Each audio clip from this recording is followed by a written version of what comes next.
L'astrologie, dans le thème natal, on voit les principaux éléments que le Vaidya, normalement, est capable de prendre en examinant le pouls. C'est-à-dire qu'on voit la constitution de base, donc si la personne est tendance Vata, Pitta ou Kapha, ou un mix, parce qu'il peut avoir Vata ou Samadosha, voilà, parmi les constitutions de base, on peut voir si la constitution est forte ou faible, s'il y a des faiblesses déjà dans la constitution. On peut voir les 7 tissus principaux, les fameux dhatus. Donc on les voit tout de suite dans le thème. On peut voir si un des dhatus a une difficulté. On peut le savoir longtemps à l'avance et puis voilà, mettre en garde la personne en disant aliment, favoriser tel autre type d'aliment parce que à tel âge, vous risquez d'avoir des difficultés avec tel et tel constituant.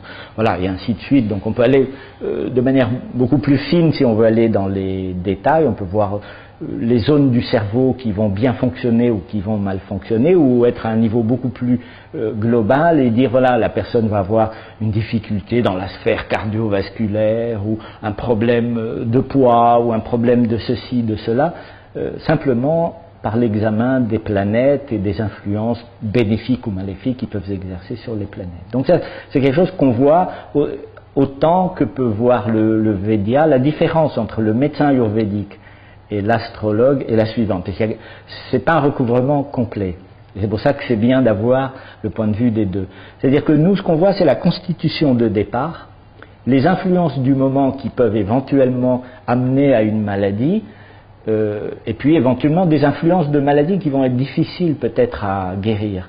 Le Vedya, lui, quand il va prendre le pouls, il va avoir l'état du pouls dans le présent. Donc nous, on a la constitution à l'origine, au moment de la naissance, mais on n'a pas le pouls dans le présent.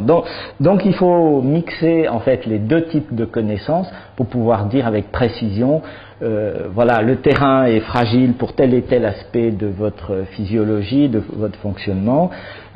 On va voir par exemple des difficultés même d'ordre psychologique. On va dire à la personne faites attention parce qu'à terme ça peut donner des maladies dégénératives du cerveau, voilà, telle et telle chose.